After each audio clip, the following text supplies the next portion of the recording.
세 가지 하지 않아야 될 일이 있고요. 지금 최상목 권한대행이. 첫 번째는 인사 알박기입니다. 그다음에 규제 완화 알박기 하고 계세요. 세 번째 하지 말아야 되는 거 하위법령 개정 알박기입니다. 국무조정실장님, 네. 오늘 업무보고 보시면 인사말 보면 대통령 권한대행의 국정운영을 적극 지원하고 정부의 구심점이 돼 분야별로 현안 조율하는 데 심혈을 기울이겠다. 국정총괄 조정이 국무조정실의 가장 큰 임무다. 이렇게 쓰셨어요. 근데 어제 보니까 최상목 대행이 정책 컨트롤 타워라고 하면서 전담 보좌기구를 꾸렸습니다. 네. 6개 팀 중에 재난치안 팀만 이용석 국무조정실 사회 정책팀장 뭐 요 분 가시고 나머지 전부 다 기재부 관리들이에요. 네. 공무원들이 국정총괄하고 업무 조정하러 국무조정실로 가야 됩니까? 기재부로 가야 됩니까? 맡은 업무에 따라서 그건 달라질 것 같습니다. 아니 컨트롤 타워가 누구냐 어디냐는 거예요. 컨트롤 타워가 어디입니까? 지금 대통령실은 컨트롤 타워일 수 없잖아요. 뭐 그러면은 그 최상목 대행이 보면 국무총리 직무대행이기도 해요. 예, 그렇습니다.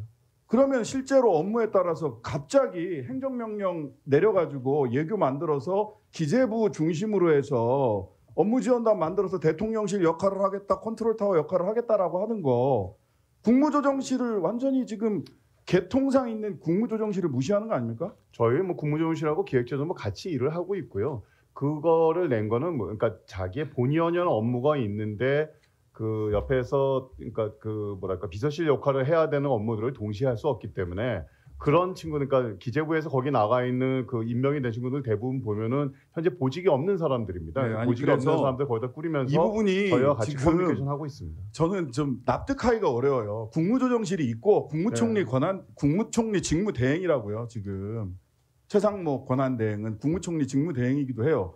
도대체 국무조정실을 그 패스해버리고 기재부에다가 막 뭘 만들어 행정 예규로 이렇게 해도 되는 건지 국무조정실이 저는 그래서 국정총괄 조정 업무를 기재부가 그런 경험이 없는 기재부가 할 것이 아니라 국무조정실이 본연의 역할을 잘 해주셔야 된다라는 말씀을 드리고 싶은 겁니다. 공무원들 어디 가서 이거 국정협의를 해야 될지 혼란스럽지 않겠어요? 저는 국무조정실이 역할을 해주셨으면 좋겠다라는 말씀을 드리고요. 국무조정실에서 저는 최상목 권한대행을 잘 보좌하셔야 되는데 보좌한다고 하셨잖아요. 국정운영 적극 지원.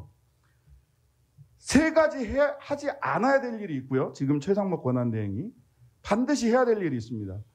첫 번째 세 가지 해서는 안 되는 일. 첫 번째는 인사 알박기입니다.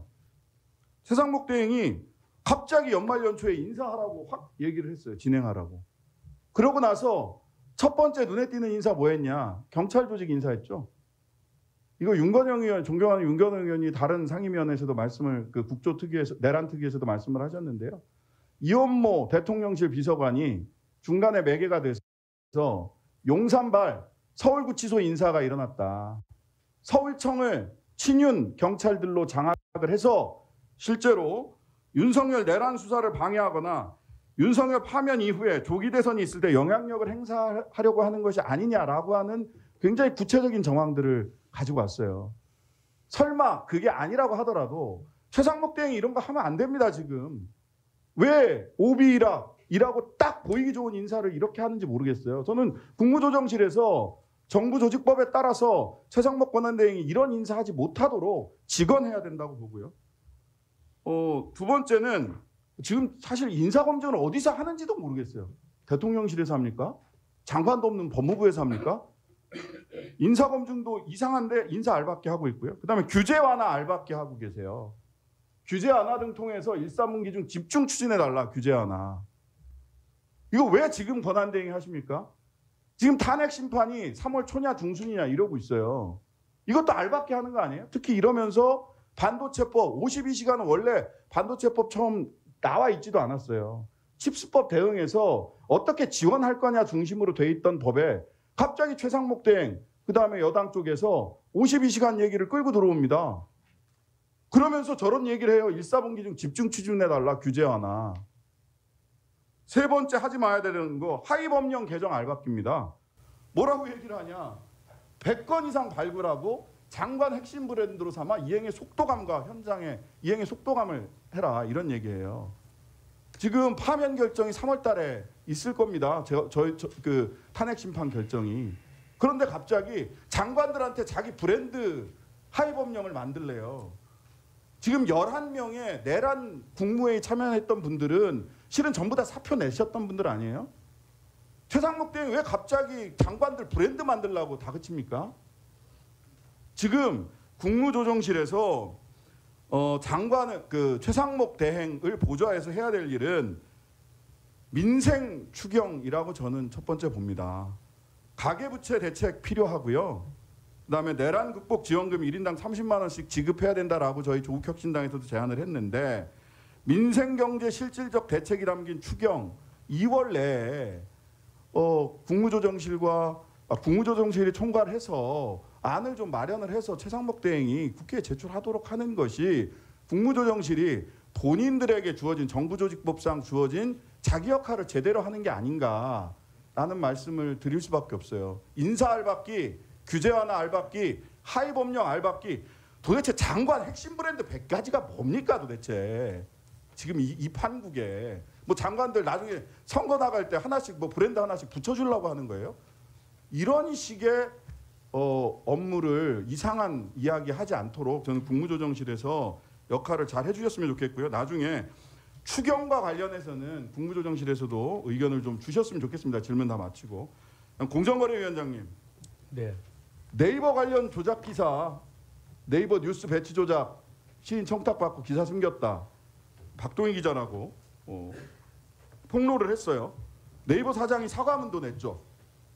예, 그리고 그 네이버 스포츠 제휴약관 제19조 2항 빨간색 여기 나와 있는 게 잘 안 보이실 텐데 말하자면 어떠한 이의도 제기할 수 없다.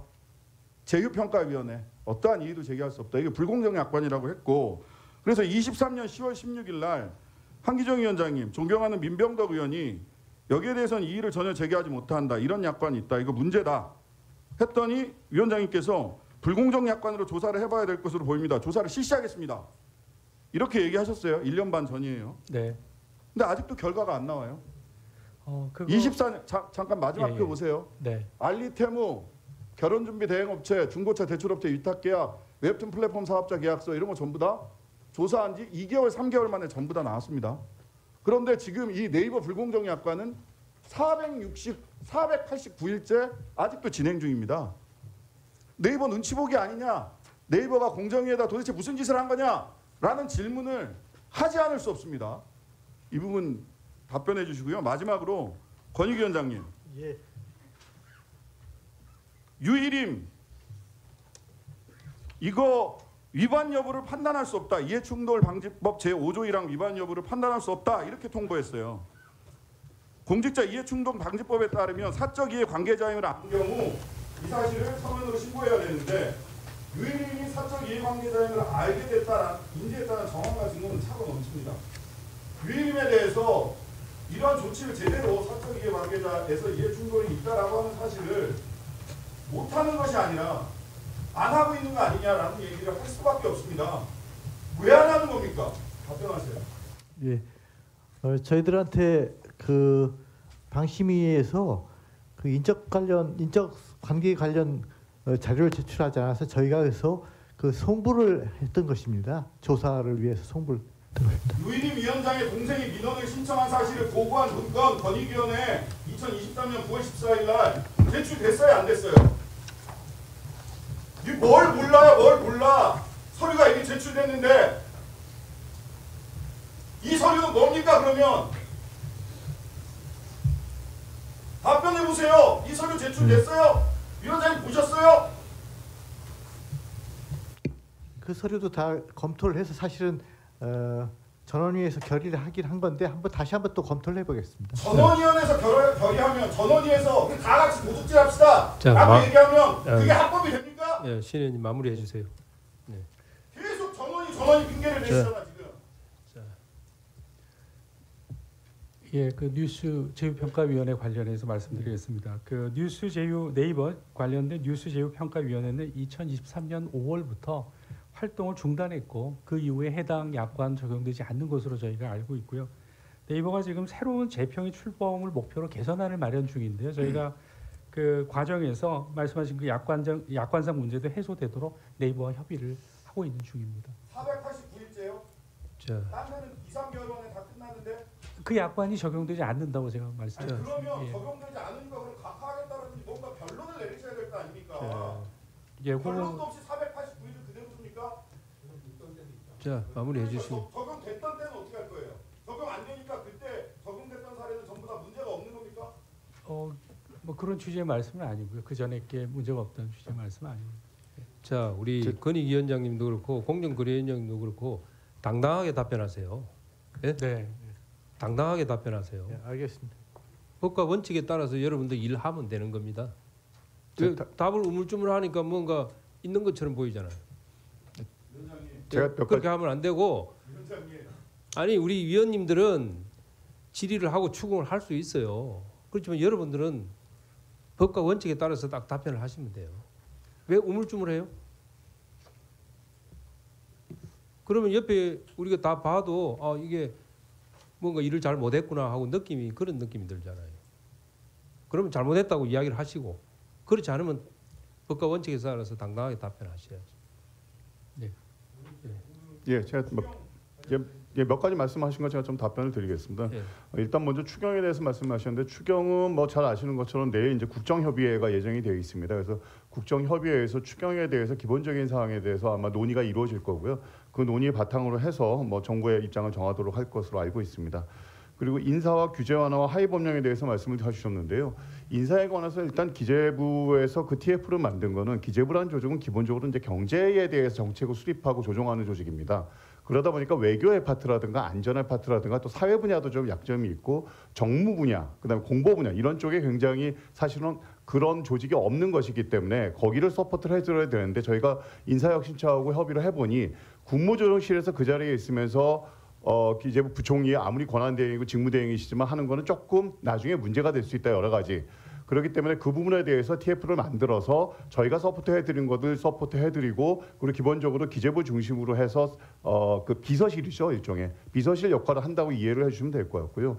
인사의 경우에서도 과거와 똑같이 권한대행의 시스템에 있어서는 정무직이 차관급 이상의 정무직 인사는 원칙적으로 하지 않았습니다. 그렇지만 그 이외에 1급 이하의 인사는 했었기 때문에 그 부분에 대해서 사실은 공석이 있는 것들을 비워두고 만약에 행정을 이루어지게 되면 제대로 된 행정을 이루어질 수가 없거든요. 그러면 결국 뭐 공무원들이 일 안 하냐는 또 비판을 받을 거기 때문에 제가 필요한 최소한 수준에서 인사를 하는 것이고 경찰청 인사에 대해서 뭐 비판이 많은 건 알고 있습니다만 사실 지금 경찰청이 차장이 청장 직무대행을 하고 있고 서울청장이 서울청 차장의 직무대행을 하고 있어서 치안의 공백이 없다고 할 수 없는 상황이기 때문에 어쩔 수 없이 그 부분에 대해서 메꿀 수밖에 없는 최소한의 수준에서 한 걸로 제가 알고 있습니다. 그리고 규제 완화하고 하위 법령 같은 경우는 사실은 뭐 민생 안전과 대신도 제고라는 것이 지금 상황에서는 굉장히 중요한 문제이기 때문에 그 문제를 하는 데 있어서 법을 통과해서 뭐 하는 건 지금 현실적으로 어렵지 않겠습니까? 그리고 규제 완화라는 건 사실은 뭐 이념적인 것이 아니고 기업이 활동하기 좋고 국민들의 민생에 불편함이 없도록 하는 한 수준 내에서 저희가 최선을 다해서 하고 있다는 걸 말씀드리겠습니다.